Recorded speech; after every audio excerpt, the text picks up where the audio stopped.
நமது திருப்பூர் பெருமானூரிலிருந்து சுப்பிரமணியன் மேக்சிமம் பேர் வச்சாலே கேபியில் கொஞ்சம் நல்லா விளையாடுவாங்க. பார்ப்போம். ஐயா முதல் முறை நம்ம மேடையில் கேபியில் விளையாடுறேன்னு சொல்கிறாரு. அற்புதமாக விளையாடுங்க. குறைந்த நேரமே இருக்கிறது, அழகாக பயன்படுத்திக்கிங்க. வாழ்கோளமுடன் நமச்சிவாய வாழ்க. அது பக்திக்கு மிஞ்சிய பரிகாரம் இல்லை என்ற தலைப்பில் நேரமின்மையின் காரணமாக ஒரு 3 நிமிடம் அல்லது 4 நிமிடமே பேசக்கூடிய நிலையில் நான் இருக்கின்றேன். இருந்தாலும் அது பக்திக்கு மிஞ்சிய பரிகாரம் இல்லை அப்படிங்கிற தலைப்புனா, ஒரு விஷயத்தை ஃபஸ்ட்டு மக்கள் தெளிவாக புரிஞ்சுக்கணும். கடவுளாலேயே ஒரு விஷயத்தை தர முடியலைன்னா வேறு யாராலையும் தர முடியாது.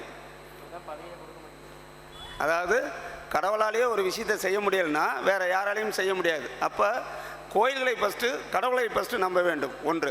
ரெண்டாவது, இப்போ ஒரு எளிய பரிகாரம், அதாவது என்ன அப்படின்னு பார்த்தீங்கன்னா, இப்போ நிறைய பேர்த்துக்கு திருமணம் ஆகிறதில்ல, திருமண தடை, 7ல் செவ்வாய் 8ல் ராகு, இந்த மாதிரி நிறையா சொல்லிகிட்டு இருக்கிறாங்க. இதனால் இதுக்கு எல்லாத்துக்குமே ஒரு எளிமையான பரிகாரம் என்னென்னு பார்த்தீங்கன்னா, இப்போ நிறைய இடத்துல பார்த்தீங்களா அந்த வாழை மரத்தை வெட்டி தாலி கட்டுறது, இந்த மாதிரி விஷயங்கள்லாம் செய்கிறாங்க. உண்மை என்னன்னு கேட்டிங்கன்னா, ஒரு பொருளை வெட்டுவது தவறு. ஆழ்ந்து கவனமாக கேட்டுங்க. ஒரு பொருளை எப்பொழுதுமே வளரக்கூடிய பொருளை வெட்டுவது தவறு.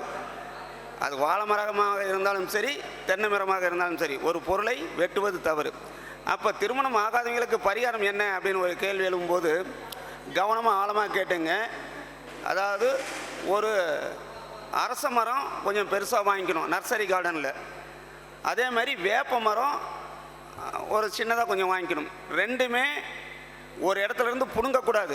சரி ஜோசியர் சொன்னாருன்னு சொல்லி ஒரு இடத்துலேருந்து பிடுங்கி வைக்கக்கூடாது. நர்சரி கார்டனில் இருக்கிறத அரச மரம் கொஞ்சம் உயரமாகவும் வேப்ப மரம் கொஞ்சம் சின்னதாகவும் நாம் வாங்கிக்கணும்.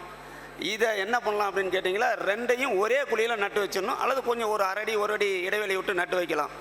இப்போ இடம் இல்லாதவங்க என்ன பண்ணலாம் அப்படின்னு கேட்டிங்கன்னா, ஒரு கோயில்லையோ அல்லது ஏதாவது இடம் கேட்டு கோயிலில் வைக்கக்கூடாதுன்னு அப்படின்னு நிர்வாகம் சொல்லும் பட்சத்தில், இப்போ அரசாங்க ஏரி, குளங்கள், மலை, இந்த மாதிரி இடம்லாம் நிறைய இருக்குது. அந்த மாதிரி இடங்களில் போய் அரச மரத்தையும் வேப்ப மரத்தையும் ஒரே குழியில் நட்டு வச்சுருங்க. அல்லது கொஞ்சம் கேப் போட்டு நட்டு வைங்க.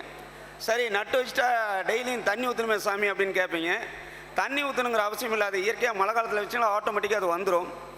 ரெண்டாவது, இதனால் என்ன புண்ணியம் அப்படின்னு கேட்டிங்களா, யோசனை பண்ணி பாருங்கள்.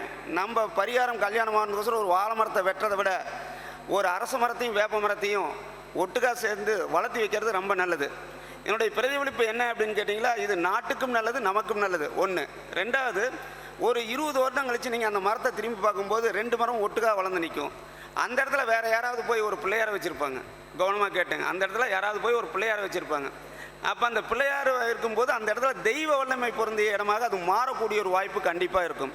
அதனால் தயவு செய்து இந்த வாழை மரத்தை வெற்ற பரிகாரத்தை நிறுத்திவிட்டு இந்த அரச மரத்தையும் வேப்ப மரத்தையும் ஒரே குழியில் நட்டு வைக்கும்போது நம்முடைய தோஷங்கள் எல்லாமே தீர்ந்துவிடும் என்று நான் இந்த நேரமின்மையின் காரணமாக சீக்கிரம் முடித்துக்கொள்கிறேன். என்னுடைய ஃபோன் நம்பர் 96 88 24 88 89. நமச்சிவாய வாழ்க. வாழ்க வளமுடன். சுப்பிரமணியா அவர்களுக்கு பொன்னாடை போத்தி மகிழ்விக்கிறது.